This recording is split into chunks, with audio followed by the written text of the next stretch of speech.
Is the Jocelyn Jax we've known for years just gone? Seriously, did she leave her old self behind in those wet, dark tunnels under Spoon Island?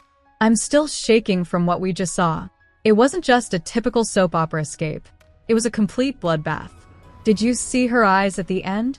That wasn't the college girl who's always judging her mom. That was someone who just stepped into a world she can never leave. The funny thing is, we all saw this coming in a way, but nobody expected it to be this brutal. Was this a mistake? Or was it just her legacy finally catching up to her? I'm sitting here in the dark wondering if anyone else is feeling this weird mix of adrenaline and total shock. The writers just took the entire playbook, set it on fire, and threw it off the parapet of Wyndemere. We need to talk about this. We need to talk about it right now because Port Charles just got a lot more dangerous. Let's look at how we got here. For weeks, we've been watching this man with Nathan West's face walk around. It was a total head trip for everyone. Nathan was a hero. He was a martyr. But this guy? He was a fake. A parasite. He was actually Cassius Faison. Can you believe that? The fourth child of Caesar Faison. Talk about a genetic nightmare. The sources tell us he was a twin or an operative, but either way, he was using a dead man's face to torture a young girl. That is some next-level villainy. I honestly think it was a genius move by the writers. They used our love for Nathan to make us hate Cassius even more. It's like they weaponized our own memories against us. And poor Joss was right in the middle of it. She was trapped in that subterranean room. The same one where Anna Devane was held. Think about the weight of that for a second. That room has so much history. It's a literal dungeon of trauma. Joss finding Anna's message on the wall was the turning point. Anna Devane was held captive here. I was taken on October 31st, 25. Reading those words must have been like getting hit by a freight train. It pulled Joss out of her panic. It turned her fear into a very sharp kind of focus. The psychological shift in that moment is everything. Jocelyn has spent her life looking down on the violence her parents live in. She's judged Sonny. She's judged Carly. But in that cell, morality became a luxury she couldn't afford. She found those shivs Anna made from the bed frame. Rusted, jagged pieces of metal. When she picked those up, she wasn't just grabbing a weapon. She was grabbing a legacy. She was stepping into the shoes of every woman who has ever been a victim in that castle and said no more. I really feel like that was the moment the college student died and the survivor was born. What do you guys think? Was she right to arm herself? Or was she just inviting more darkness in? I think she had no choice. You can't talk your way out of a Faison trap. You have to fight your way out.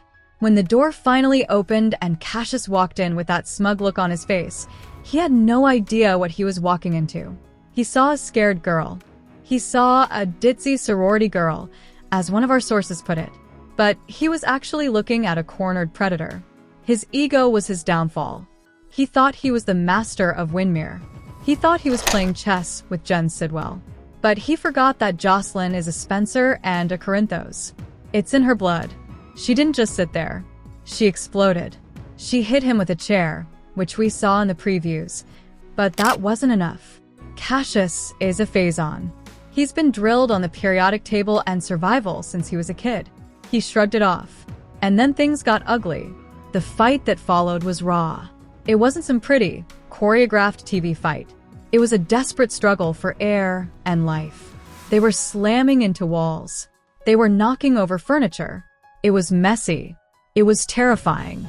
I honestly think the camera work made it feel even more real. You could practically feel the cold, damp air in that room. Jocelyn was fighting for her soul as much as her life. And then it happened. The visceral crunch. Cassius lost his footing. He fell back, and his head hit the jagged edge of a stone pedestal. Just like that, he was gone. It wasn't a bullet. It wasn't a poison. It was the castle itself that killed him. There's something so poetic about that, isn't there? The environment he used to imprison her ended up being his executioner. But here's the part that's really sticking with me. The silence. The silence after he hit the ground must have been deafening. Jocelyn was standing over a man who looked exactly like Nathan West, and he was dead in a pool of blood. That is a major traumatic threshold. She didn't have time to cry, though. She had to move. She had to kneel in his blood and search his pockets for the keys. Can you imagine the horror of that? Having to touch the man you just killed while your hands are shaking? It's one of the darkest things the show has ever done. It marks a permanent shift for her. She officially entered the dark ecosystem of her family. She's a killer now. Even if it was self-defense, that stays with you. It changes the way you look at yourself in the mirror. Do you think she'll ever be the same? Or is she going to become even more like Carly now? Once she got those keys and bolted into the catacombs, the nightmare didn't end. Wyndemere's tunnels are a literal death trap. Every shadow looks like a guard. Every drip of water sounds like a footstep. She was running on pure adrenaline and PTSD. And then she ran into Danny and Charlotte. Talk about a narrative collision. These kids were playing detective. They wanted to save Jason. They wanted to find dirt on Sidwell. They had no idea they were walking into a war zone. When they saw Jocelyn, blood-soaked and wild-eyed, their world must have shattered. But Jocelyn? She did something incredible. She swallowed her own trauma. She became the adult. She became the protector. She looked at those two terrified teenagers and she took charge. This is where the commentary gets deep for me. Jocelyn was stepping into her mother's shoes in the most literal way possible. She was suppressing her own horror to make sure the next generation survived. It's a cycle, a beautiful, tragic cycle. She's leading them through the dark while a WSB director, Ross Cullum, is hunting them down. Cullum is dangerous. He thinks Danny shot him. He has no problem making people disappear. The stakes are so high right now I can barely breathe. They are in a pressure cooker. If Cullum finds them, he'll kill Danny to cover his tracks. If Sidwell's men find the body in the cell, the whole island goes into lockdown. Jocelyn is the only thing standing between those kids and a body bag. It's crazy to think about how much has changed in just one episode. We went from a mystery about a resurrected hero to a bloodbath in a dungeon. The writers are really pushing the limits here. They're showing us that in Port Charles, your DNA isn't just your history, it's your destiny. Cassius couldn't escape being a Phazon, and Jocelyn couldn't escape being a survivor. The funny thing is, she spent so much time trying to be different. She wanted to be the good one. But when it came down to it, she used the same instincts Sunny and Jason use every day. It makes you wonder if anyone can ever truly be good in that world. Or is survival the only thing that matters? What happens when they finally get off the island? That's the big question. How do you explain a body in a cell? How do you explain the blood on your hands to someone like Dante? Or to your mother? Carly is going to be a wreck. She's already in a state of crazy energy searching for Joss. When she finds out her daughter had to kill to survive, is she going to be proud? Or is she going to hate herself for bringing Joss into this world? And what about Danny and Charlotte? They just saw the real face of the violence they've only heard about in stories. It's going to change them forever. They aren't just kids anymore. They are witnesses to a murder. The legal fallout is going to be a mess too. Even if it was self-defense, Sidwell and Cullum aren't just going to let this go. They've lost an operative. They've lost control of the island. The retaliation is going to be swift. I'm predicting a major war between the Corinthos family and Sidwell's people. Sunny is already looking for ways to take Sidwell down. He's talking to Laura about using Pascal. Everything is coming to a head. It feels like the calm before a very large, very bloody storm. I really want to know what you guys are thinking. Do you feel bad for Jocelyn, or do you think she's finally becoming the powerhouse she was meant to be? And what about Cassius? Was his death too easy, or was it the perfect end for a man who lived a lie? The comment section is probably going to explode over this one. We've been waiting for Joss to get a real storyline, and boy, did we get one. It's gritty, it's earned, and it's totally changed the game. Think about the psychological layer of Cassius using Nathan's face. He told Lulu he wanted to be the man she saw him as. That's so twisted. It shows he had some kind of weird ego about the life he was stealing. He wasn't just an operative, he was a thief of identity. And Jocelyn ended that theft. She tore the mask off. Even in death, he's still wearing that hero's face, which makes the whole thing even more macabre. The image of his vacant eyes on that floor is going to haunt my dreams for a while. And don't even get me started on the WSB connection. Jocelyn has been using her WSB skills to investigate Cullum for a while. She found Faison's book. She found the cigarellos. She was on the right track, but she got sloppy. Being taken prisoner was her punishment for that. But it also gave her the answer to where Anna was. Now she's the only one who knows the truth about how long the WSB has been compromised. That's a lot of power for one girl to hold. It makes her a target for the rest of her life. She isn't just Carly's daughter anymore. She's a threat to a global conspiracy. The pacing of these scenes was just relentless. From the moment she found the message to the moment she bumped into Danny, it felt like one long, breathless nightmare. That's what high-stakes television should feel like. You shouldn't be able to look away. You should feel the same panic the characters feel. And I definitely felt it. I was holding my breath the whole time she was in those tunnels. Every time she checked a corner, I was waiting for Cullum to jump out with a gun. So, what's next? I'm guessing we're going to see a lot of emotional fallout. Jocelyn is going to have some serious PTSD. You don't just walk away from killing someone and go back to class. She's going to be looking over her shoulder for the rest of her life. And Danny? He's going to have a lot of questions for his dad. He's seen the dark side of the world Jason lives in now. It might make him want to stay away from it, or it might draw him in even deeper. That's the danger of these ambushes at Wyndemere. Nobody ever leaves the same way they came in. The funny thing about Wyndemere is that it's always been a place of secrets and death. It's like the castle itself is a character. It keeps people trapped. It hides bodies. It's the perfect setting for a Faison/Cassadine showdown. I love that the writers went back to the roots of the show for this. Using the catacombs and the secret cells makes it feel like classic General Hospital. It's that gothic, high-stakes drama we all fell in love with. I'm also really interested in the Huntington's clue that Britt dropped. She mentioned Faison had 4 kids and her Huntingtons. Since we now know Cassius is the 4th kid, does he have it too? Was he a ticking time bomb anyway? It adds another layer of tragedy to the whole thing. Maybe he was so desperate because he knew his time was running out. It doesn't excuse what he did, but it explains the desperation. Faison really left a legacy of pain for all his children. Britt, Nathan, Peter, and now Cassius. None of them escaped the darkness of their father. Jocelyn, on the other hand, is trying to fight her legacy. But as we saw in that cell, sometimes you have to embrace the darkness to see the light. She used the weapons of a super spy and the instincts of a mobster's daughter to save her own life. It's a complicated moral gray area, and that's where the best stories are told. I completely agree with the decision to make her a killer in self-defense.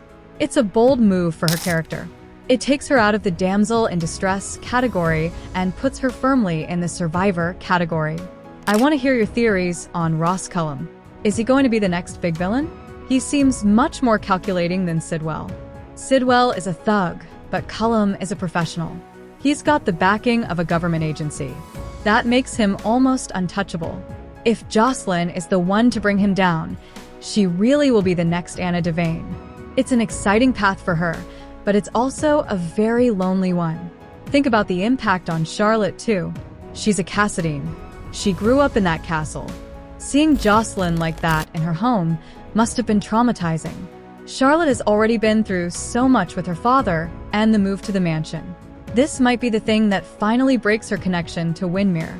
It's not a home anymore. It's a graveyard. The sound design in that fight scene really was incredible.